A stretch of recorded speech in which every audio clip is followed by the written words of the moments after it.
pose une question situation bi waruñu foon egg.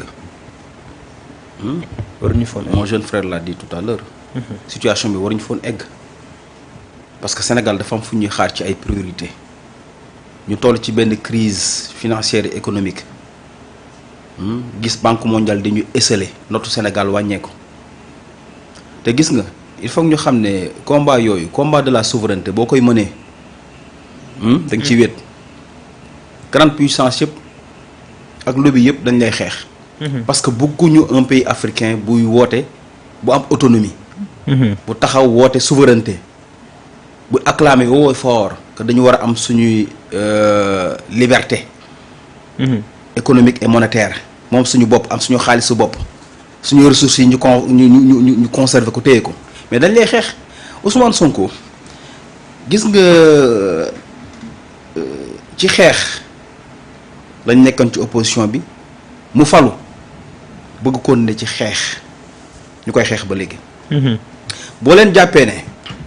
c'est l'erreur de certains patriotes souvent su ma leen di déggee ñu wax boo leen jàppee ne Ousmane Sonko ñu koy xeex mooy Macky Sall nguuram gi wala ñi fi jóge yéen a ngi nax seen bopp Ousmane Sonko ñu koy xeex c'est un système boo xamante ne saa waay mais ñiy activer ñiy taal daay bi mais ñoom ñu ngi bitim réew. ñiy taal daay bi ñu ngi bitim réew c'est les grandes puissances c'est la France ñoom ñoo bëgg xam nga waxoon naa la fi nee naa la on se bat contre un système ce système là va récupérer Diomaye te gis nga vu la tournure des événements man benn question lay poser damay toog ma ne mais ma am jaaxle ma ne naka la ñu def ba yegg si fii mais l'autre question mooy qui est Diomaye moi j'ai un problème. qui est Diomaye. j'ai un problème. xamee doo ko daal. oui damay toog ma ne qui est Diomaye encore une fois parce que défiance bi mu am défier Ousmane Sonko benn lan lañ ko dee ba mu taxaw bëgg a défier Ousmane Sonko première erreur du Diomaye mooy défier Ousmane Sonko parce que bu ñu naan Diomaye c'est le président de la République bu ñu naan Diomaye moom la sénégalais yi fal ah buy génn dañ koy abal tali bi mu génn. ah loolu moo am mas. waaw loolu moo am kan moo ko teg foofu kan moo ko def loolu privilège Diomaye di wax yépp kan moo ko def du Ousmane Sonko. donc Diomaye dafa am respect boo xamante ne da ko war a jox Ousmane Sonko benn ñaareel ba Ousmane Sonko c'est son mentor c'est son leader en politique. meetingu Kër Massar bi nuyoom bu gudd boobu salaamaaleykum. ak lam ca wax. mais Diomaye a dit que j'ai 10 ans j'ai fait 10 ans. pour élire Ousmane Sonko président de la République en 10 jours il m'a élu kooku da nga am fayam mais Diomaye a défié Ousmane Sonko te je répète je réitère mes propos qui défie Ousmane Sonko défie le peuple sénégalais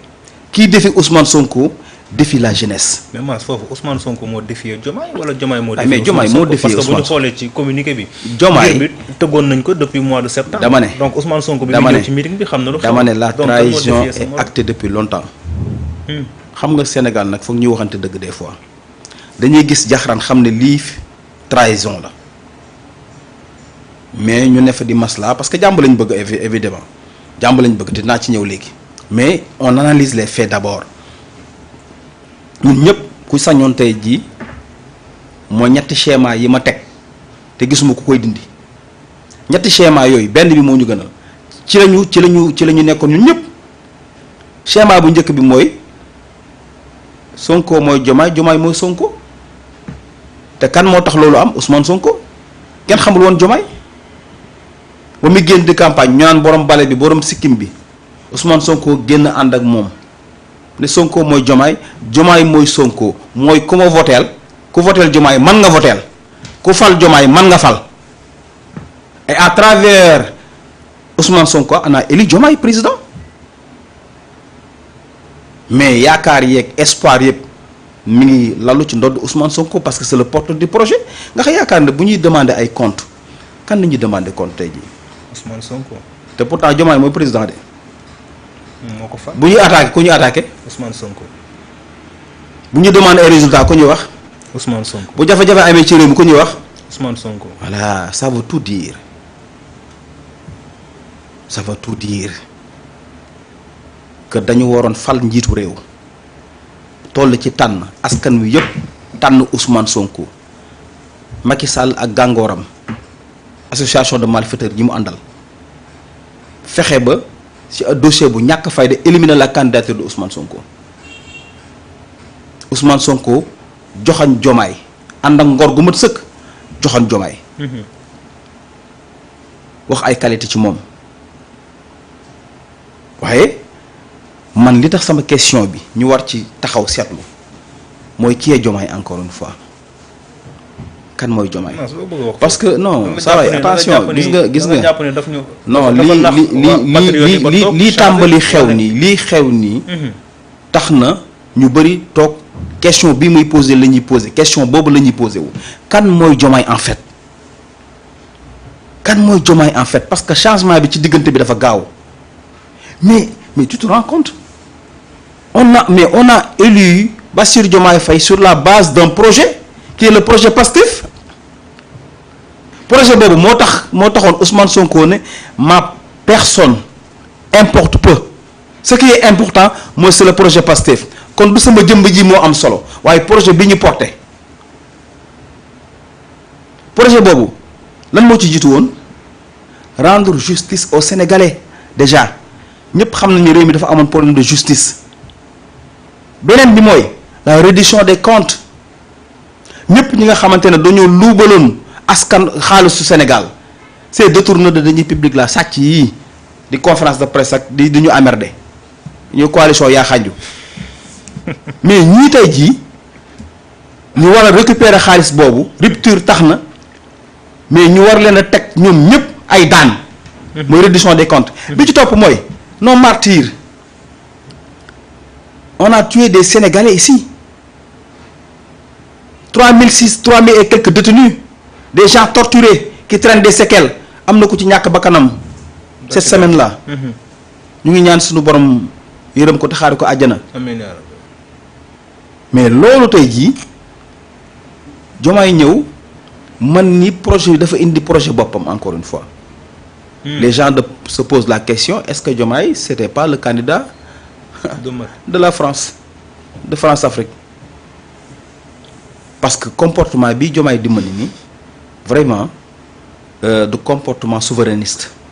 du comportement de rupture encore une fois. kon li mu nekk di doxal nekkul projet Pastef. li ma la wax c'est très clair. Diomaye comportement bi mu yore du comportement de souveraineté du comportement de rupture du comportement bi wane ne la fi nekkoon jóge na fi encore une fois parce que erreur bi. président Bassirou Diomaye Faye njëkk a def pour man. mooy bi mu wootee dialogue mais dialogue boo xamante ne ça n'avait pas sa lieu d'être lan la ñuy dialogue Sénégal Sénégal amul crise politique nekkuñ ci crise bu doy waar mais président Bassirou Diomaye Faye woote dialogue mais dialogue boobu Ousmane Sonko n'était pas d'accord ak dialogue bi et il l'a dit et puis ñan la woo ci dialogue bi des gens yoo xamante ne c'est des opportunistes des gens qui ont détruit le Sénégal nit ñoo xamante ne tey jii ñoom ñoo toroxal Sénégal ci guute gi dugal ko ci guute gi ñu am un chaos économique vampirisme économique sax laay wax bi fi am. coono gi ñu daj yëpp alalu réew mi détournement yi lépp ñoom la. Diomaye ne ñooñu laay dialoguer la comment on peut dialoguer avec nos ennemis avec les ennemis du Sénégal avec des criminels. loolu mënul nekk encore une fois. kon dialogue boobu lañ faussé départ bi kan moo ma mën a wax les résultats du dialogue de ce dialogue là gis ngeen ko. dialogue bi ñu dialogué ba pare am na ay résultats mais fàtte nañu dialogue bi après Diomaye nous parle de réconciliation ne on doit se réconcilier avec qui avant de parler de réconciliation li mu waroon njëkk a def mooy teg les piliers fondamentaux pour justice bi mën a am déjà li Sénégalais yi dund de 2021 à 2024 justice mën a am ci réew mi encore une fois loolu mooy deuxième erreur bi nañu juboo nañu waxtaan balaa ngaa jubóog nit ki mais rendre ko justice d'abord le peuple réclamait la justice Diomaye ñëw na nañu juboo Ousmane Sonko d'accord ci parce que Ousmane Sonko li mu mës a wax mooy avant tout saa yu boo diggee primature da ngay gis photo boo xamante ne mais ñan ñoo fa nekk mooy non martyr saa yu xëy jàkkaarloog moom xam ne il doit rendre justice parce que li fi xewoon Sénégal mënul naax saay léegi pour ñëw ci Cheikh Bara Ndiaye Cheikh Bara du chaque jour laay d'accord ak moom waaye Cheikh Bara loo ko mën a seedeel ko bëgg Ousmane Sonko quand même il a beaucoup fait pour ce projet nag moom Cheikh Bara rayante na ci lu ne daj na ko ci projet bi dañ ko jottali wala am nay information yu mu génne de toute façon gisuma ko génn weddi ko gisuma ko génn weddi Cheikh Bara Ndiaye encore une fois ba pare man dama jàpp ne gis nga ku mën ne Cheikh Bara Ndiaye dama dégg Maïmouna Ndour Faye génn wax ci Cheikh Bara Ndiaye te Maïmouna Ndour li mu génn wax Cheikh Bara Ndiaye peut-être lapsus la mais encore il a menacé Cheikh Bara Ndiaye li koy xaar mooy lan li nar a dal Cheikh Bara mooy lan kan mooy dee Maïmouna Ndour ba mu taxaw naan moom li koy dal wala li koy xaar lapsus la lan la kan moo Maïmouna Ndour ban lan la bien que nag Cheikh Bara li mu wax buñ ko woowee mais kilifa gu toll noonu peut-être il a ses preuves dina ko indi teg dina indi ay preuves am teg mais dans ce pays là mënuñu toog encore une fois fi ñu jaar yépp mu metti trop Sénégalais yi ba léegi y a des séquelles ba léegi ñu ngi dund métit mais Diomaye ñëw bëgg taxawee nële ci visage boo xamante ni kenn yaakaar ko woon ci Bassirou Diomaye Faye ah ñun nag dañuy taxaw fëgg ci taabal bi ni ko Cheikh Bara parce que fu mu toll nii man dama jàpp ne ñun ñëpp mon frère li ngay wax la ñu bëgg jàmb parce que on peut pas se permettre le luxe d'une crise politique encore une fois parce que li metti ci Sénégalais yi lay jëm encore une fois jafe-jafe yi ñu nekk war koo saafara crise financière bi fi nekk rek doy nañu comme xeex moo tax je salue aussi le comportement du premier ministre Ousmane Sonko ku mën a muñ la gis nga vu la tournure des événements ci ngay xam ne Ousmane Sonko ku mën a muñ la gis nga lii Cheikh Bara Ndiaye wax bu dee dëgg